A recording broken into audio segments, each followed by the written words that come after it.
네, 안녕하세요. 네, 센스링 인사이 김은산입니다. 여러분들 두 번째 영상을 시작하도록 하겠습니다. 오늘은 고조선에 대해서 살펴볼 건데요. 우리 지난번 첫 번째 영상 여러분들 잘 봤듯이 굉장히 미숙한 부분이 많았어요. 선생님이 영상 그 능력이 떨어져가지고 그들을 고화질로 올리지 못하고, 그 다음에 우리 카메라 찍는 친구가 삼각대가 없어가지고, 이유는 삼각대가 없어서 굉장히 글씨가 작게 나왔었는데요. 오늘은 우리가 조금 더 발전된 모습으로 여러분들에게 영상을 제공하도록 하겠습니다. 그래서 좀 익숙해질 거예요. 그래서 좀 민망하겠지만 보실 때 여러분 좀 꾹 참고, 웃음을 꾹 참고, 자습 시간에 혹시나 보거나 여러분들 집에서 엄마가 뒤에 있는데 보시면 여러분 웃으시면 안 되니까요. 오늘 수업 나가도록 하겠습니다. 오늘은 고조선에 대해서 한번 살펴보도록 할 건데요. 고조선은 선생님이 5가지 영역으로 이제 나눠서 설명을 할 거예요. 그래서 5, 4, 3, 2, 1. 이것들만 여러분 기억하시고 오늘 머릿속에 넣으시면 여러분들 고조선에 대해서는 완벽하게 여러분들이 알고 넘어갈 수 있을 겁니다. 그래서 고조선에 우리가 건국에 대해서 한번 살펴보도록 하겠습니다. 고조선이라고 하는 나라가 건국된 것은 우리가 BC 2333년이다라고 이야기합니다. 고조선의 건국 이야기는 어디에 실려있냐면 바로 일연이라고 하는 스님이 지은 삼국 유사라고 하는 곳에 실려있는데요. 우리가 잘 알고 있는 단군 신화라고 하죠. 단군 신화에 대해서 선생님이 잠깐 한번 설명을 해보도록 할게요. 여러분들 수업 시간에 선생님이 다뤘지만 여러분들은 기억하지 못하니까요. 그죠? 그거는 하늘나라의 환인이라고 하는 그런 사람이 살고 있었죠. 얘는 하늘나라에 살고 있던 사람이고요. 얘는 자식이 있었습니다. 그의 이름은 환웅이죠. 환웅이 인간 세상을 보니까 자기가 다스리고 싶은 거야. 그래가지고 아버지를 찾아가서 이야기를 했죠. 아버지, 내가 인간 세상을 널리 이롭게 다스리겠습니다 라고 아버지께 허락을 받죠. 그러자 아버지가 따까리 3명을 붙여줍니다. 따까리 이름이 바로 풍백, 우사, 운사라고 하는, 바람을 다스리고요, 그 다음에 우사, 비를 다스리고요, 그 다음에 운사, 구름을 다스리는 그러한 3명을 붙여서 내려보내죠. 그래서 환웅이 우리 지상세계에 내려왔더니 누가 찾아오냐면 바로 곰과 호랑이가 찾아옵니다. 곰과 호랑이가 찾아와서 말도 안 되는 이야기를 하죠. 자기가 사람이 되고 싶다. 그래서 환웅이 이야기를 했죠. 쑥과 마늘을 100일 동안 쳐먹어라. 좀 표현이 그렇죠? 네. 그랬더니 둘이 참고 먹기 시작을 합니다. 하지만 호랑이는 참지 못하고 결국에는 여기서 이탈에 나가게 되고요. 곰이 미련하게 100일 동안 참게 돼요. 그래서 곰이 미련하다고 얘기를 합니다. 곰이 미련하게 100일 동안 참게 되면서 이제 드디어 사람으로 변신을 하게 되죠. 근데 사람 중에서도 어때요? 여자로 변신을 하게 됩니다. 이쁜지 안 이쁜지 잘 모르겠어요. 그래도 환웅의 마음에 들었나 봐요. 곰이 쓸쓸히 혼자 있는 모습을 본 우리 환웅이 곰과 이렇게 서로 사랑을 나누게 되죠. 사랑을 나누면 어떤 현상이 나타나죠? 생물 시간에 배웠죠? 네, 바로 자식이 태어나게 됩니다. 그 자식이 바로 단군 왕검이다라고 하고, 이 단군 왕검이 바로 고조선을 건국하였다라고 하는 것이 우리가 알고 있는 단군 신화입니다. 근데 이 단군 신화가 굉장히 허구성이 많고 좀 거짓된 것 같지만 사실은 우리가 이 안에서 바로 이 신화라고 하는 것은 사실을 기반으로 해서 그것들에서 여러 가지 허구적 요소, 신비적 요소를 넣었다라고 여러분들 이해를 하시면 돼요. 그렇기 때문에 우리는 역으로 바로 이 단군 신화를 통해서 역사적 사실을 좀 뽑아내야 되는데요. 이 안에서 우리가 크게 5가지를 뽑아낼 수 있습니다. 단군 신화를 통해서 우리가 5가지를 뽑아낼 줄 알아야 되는데, 첫 번째. 자, 환웅은 어디서 내려왔죠? 크게 대답해주세요. 어디서 내려왔어요? 하늘이요. 그렇죠. 하늘에서 내려왔죠. 그래서 우리가 하늘로부터 선택받은 민족이다 라고 해서 어떤 주인? 네. 대답해주세요. 네. 하늘에서 내려왔다라고 해서 이들은 하늘로부터 선택받은 민족이다 하는 선민 사상을 가지고 있었구나 라고 하는 사실을 알 수 있죠. 그리고 두 번째, 바로 풍백, 우사, 운사라고 하는 존재를 통해서 이들은 아마도 농경을 중시한 그러한 세력이었을 거다라고 하는 사실 또한 우리가 찾아낼 수가 있습니다. 그럼 바람, 그죠? 구름, 비 이런 것들이 농경과 굉장히 밀접하다라고 하는 거죠. 그리고 세 번째, 아까 선생님 중간에 여기 적지는 않았지만 환웅이 바로 인간 세상을 널리 이롭게 한다라고 하는 건국 이념, 즉 홍익 인간. 그냥 홍익대를 나왔는데요. 굉장히 좋아하는 단어 중에 하나예요. 흔히 인간이라고 하는 그러한 건국 이념을 바탕으로 형성이 돼요. 그리고 네 번째, 일반적으로 이런 특징을 가진 세력들이 어떤 세력들이냐면 바로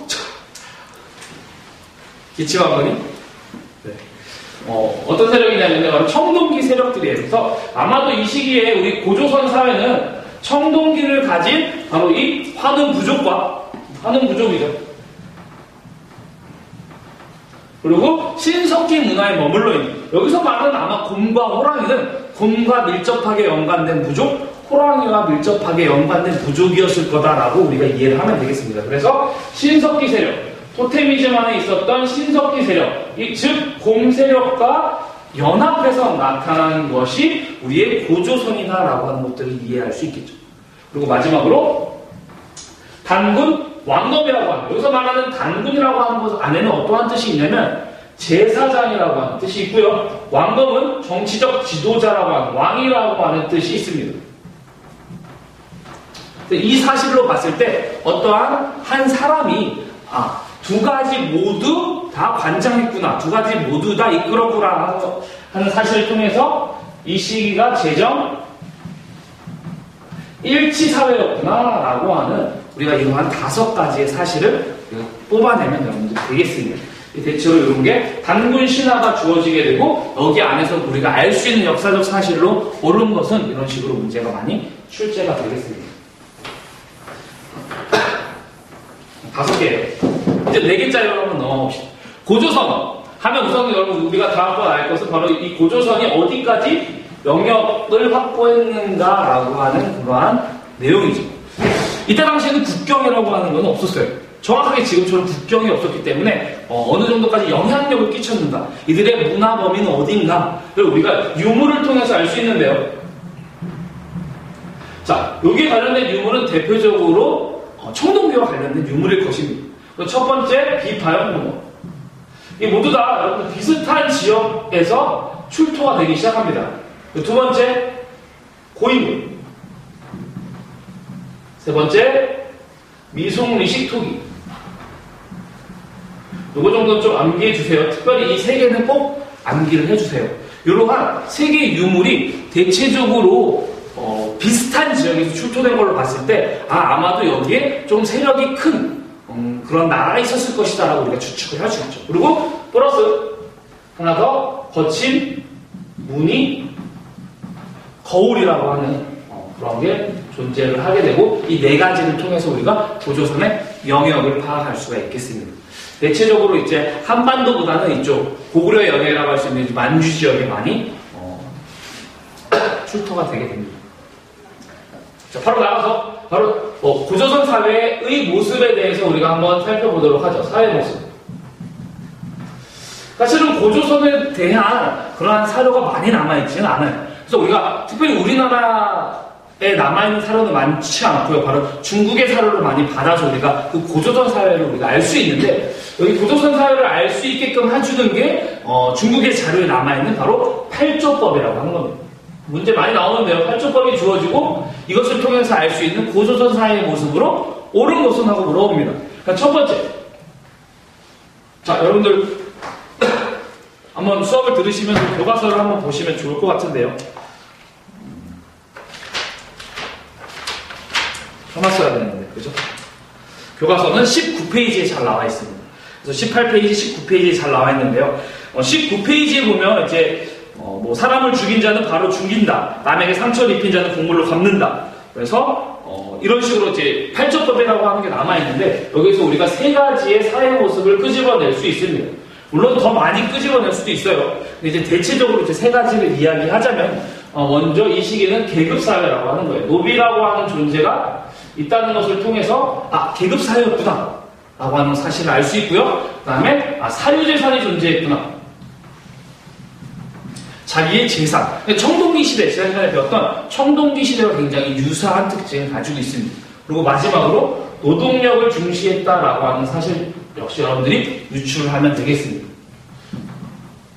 물론 생명을 존중하였다. 그 다음에 뭐 가부장적 요소가 있다. 여성에 대한 이야기가 있어서요. 이러한 부분들도 이제 뽑아낼 수 있어야 되겠지만 저는 머릿속 안에 이 세 개 정도는 가장 많이 나오는 거니까 꼭 두어야 된다는 걸 여러분들 명심하시기 바라겠어요.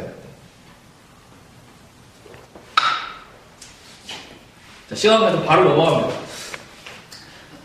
원래 이 시기까지를 뭐라고 많이 부르냐면 단군 조선이다라고 많이 불러요. 왜냐면 단군이라고 하는 단군 왕검의 후손들이 계속적으로 왕위를 차지했기 때문에 우리가 이 시기까지 단군 조선이라고 부르죠. 이 뒤의 시기는 우리가 뭐라고 부르냐면 바로 이제 위만 조선이라고 부를 겁니다. 사실은 단군 조선이 굉장히 성장을 하게 돼요. 지도로 선생님 잠깐 보시면요. 잘 그렸죠? 아주 저는 지도 그릴 때마다 굉장히 만족해요. 특별히 오늘 잘 그렸네, 그죠? 3, 5, 535죠. 어떤 줄 어디가? 힘드나요? 다 들어가요. 자, 여기 위에 보면 원래 고조선이 원래 영역이 어디 있었냐라고 이야기를 한다면 5분 안에 끝날 거 좀 참어. 다들 뺀다. 자, 고조선의 영역이 어디 있었냐라고 이야기를 한다면 대체로 이쪽 지역에 있었다라고 많이들 이야기를 해요. 근데 고조선이 이제 이렇게 세력이 점차 확대되면서 왕위도 세습하게 되고 관리들도 두게 되자 이쪽에 이제 중국 세력이 고조선을 견제하기 시작하죠. 특별히 이쪽에 연나라라고 하는 나라가 있었어요. 그래서 연나라의 역사적 사례에 보면 공격을 받아서 몇천 년, 수천 년들이 잃었다라고 하는 사료가 나오거든요. 아마도 이때 중심지가 이쪽 평양 지역 대동강으로 옮겼을 것이다 라고 하는 게 굉장히 요즘에 이동설이라고 해서 굉장히 일반적이에요. 그래서 지금 우선은 일반적인 설을 따르면 지금 이제 고조선의 영역을 이쪽에서 이쪽으로 이동을 해온 겁니다.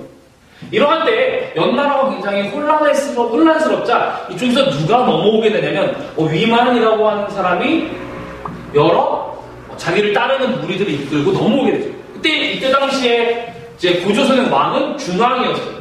준왕한테 이야기를 하죠. 야, 나 고조선에서 좀 살면 안 되냐?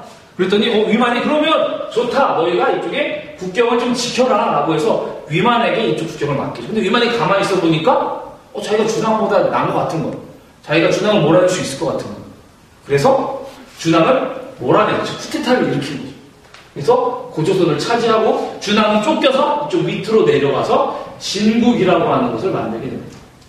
근데 이 위만이 이길 수 있었던 이유를 우리가 많이들 이야기할 때 첫 번째로 무엇을 얘기하냐면 바로 철기 문화를 이야기합니다. 이 위만이 철기 문화를 가져왔기 때문에 여전히 청동기를 쓰고 있었던 고조선, 즉 단군조선은 이 위만을 이길 수 없었다라고 하는 것이죠. 그래서 여러분 첫 번째로 철기 문화, 위만하면 철기를 생각해야 되고요. 두 번째 여러분들이 기억해야 될 단어는 바로 중개무역이라고 하는 단어예요.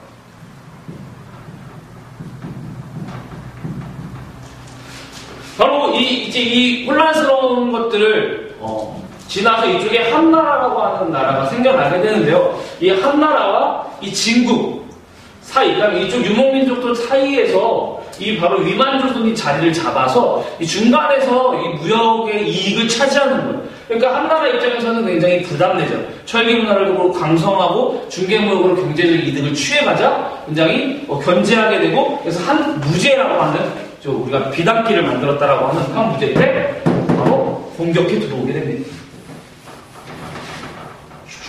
자, 그래서 바로 마지막 멸망 단계 BC 108년에 멸망을 하게 되는데요. 바로 한나라의 공격을 받아서 멸망을 합니다. 처음에는 잘 막았다라고 이야기를 하는데 여러 가지 내분들로 인해서 그게 멸망을 하게 되죠. 자, 마지막 여기서 한나라가 우리나라 고조선을 멸망시킨 이후에 우리나라 지역을 다스리기 위해 이쪽을 관리하기 위해 4개의 군현을 설치하게 되는데요. 이 군현을 우리가 뭐라고 부르냐면 바로 한사군, 한이 설치한 4개의 군현이라고 하는 한사군을 설치를 해서 이쪽 지역을 다스리고자 하죠. 그리고 범만도 굉장히 많이 늘리면서 우리나라를 이제 통치하기 시작합니다. 많은 사람들이 밑에 쪽으로 내려가던가 그죠? 여기 안에서 이제 중국 세력을 몰아내면서 드디어 다시 우리나라가 성장을 하게 될 겁니다. 이제 고구려 이런 나라들이 이 한사군을 몰아내면서 이제 진짜 나라다운 나라로 성장을 하게 되는 것들을 여러분들이 다음 시간에 아마 배우게 될 겁니다. 여러분들 보조서에서 여러분들 기억한다면 5, 4, 3, 2, 1. 그래서 여러분 요 사실 물론 조금씩 더 있지만 그래서 이것들을 여러분들 확실히 여러분들 숙지를 하신다면 보조선에 대한 문제 어떤 것이 나와도 여러분들 다 맞출 수 있을 겁니다. 네. 아직? 네. 네, 이상이고요. 네. 지난 시간보다 좀 낫죠? 네, 다음 시간에 여러분 좀 기대하시면서 다음 시간에 또 뵀으면 좋겠습니다. 네, 감사합니다.